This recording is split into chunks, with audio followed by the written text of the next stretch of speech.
Edappadi K Palaniswami என்னும் நான்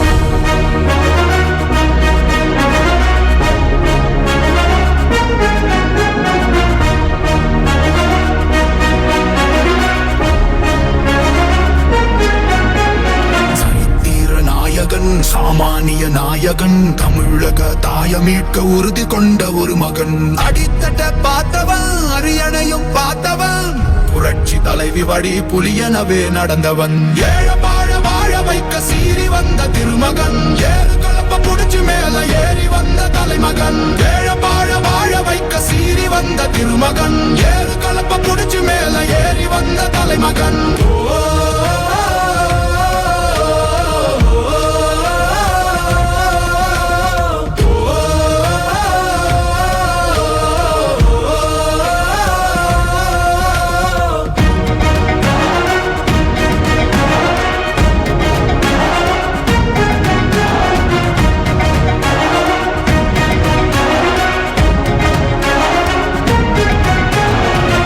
தமிழர் எழுச்சி பயணம் புயலா உருவாச்சே, பல வருஷம் கழிச்சு நினைச்ச கனவு நிஜமா நடந்தாச்சே. புரட்சி தமிழர் எழுச்சி பயணம் புயலா உருவாச்சே, நம்ம சேரும் போது வெற்றி வந்து விழுந்தாச்சே.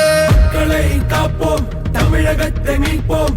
மக்களை காப்போம், தமிழகத்தை மீட்போம். மக்களை காப்போம், தமிழகத்தை மீட்போம். மக்களை காப்போம், தமிழகத்தை மீட்போம்.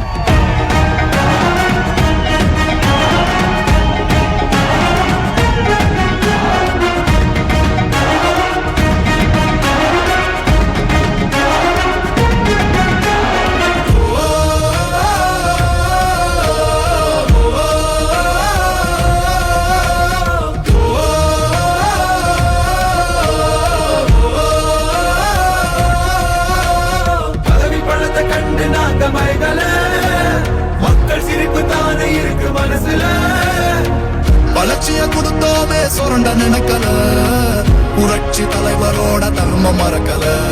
கீழடி தொடங்குனதும் ஊழல் அடங்குனதும், போதைய ஒதுக்குனதும் கல்விய பெருக்குனதும், மாணவன உயர்த்தினதும் குடிமரமத்து நாயகனும் இபிஎஸ் என்ற இரும்பு மனுஷதானே. மாற்றம் காணத்தானே மக்கள் போராடி ஒரு பேர் காக்க வருது, அது எங்க எடப்பாடி.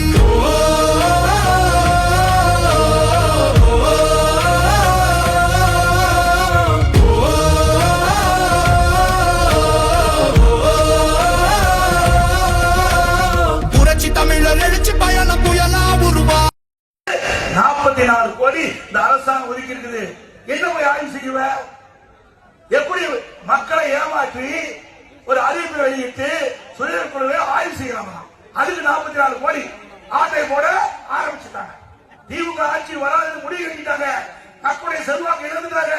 அதனால எந்தெந்த துறையில எப்படியெல்லாம் கொள்ளையடிக்க வேண்டும் என்ற அடிப்படையில் இன்றைய தினம் 44 கோடி சுயோதி குழு ஆய்வு செய்வதற்காக 44 கோடி ஒதுக்கி இருக்கிறாங்க. அண்ணா திமுக ஆட்சிகள் பிறகு இதை விசாரிக்கப்பட்டு சட்டப்பூர்வமான நடவடிக்கை எடுக்கப்படும். அது மட்டும் இல்ல, இன்றைக்கு 100 நாள் வேலை திட்டம், 100 நாள் வேலை திட்டம் இங்க இருக்கின்ற கிராமப்புறத்தில் இருக்கின்ற மக்களுக்கு வேலை வாய்ப்பு கிடைக்கக்கூடிய அற்புதமான திட்டம். இந்த திட்டத்தை வேண்டுமென்றே திட்டமிட்டு திராவிட முன்னேற்ற கழகத்தை சேர்ந்தவர்கள் இந்த திட்டத்தில் பணிபுரிகின்ற ஊழியருக்கு குழப்பத்தை விளைவித்துக் கொண்டிருக்கிறார்கள். பொய்யான செய்தி, அவதூறான செய்தியை பரப்பிக் கொண்டிருக்கிறார்கள். அதுக்காக ஒரு ஆர்ப்பாட்டத்தை நடத்தினார். இன்றைக்கு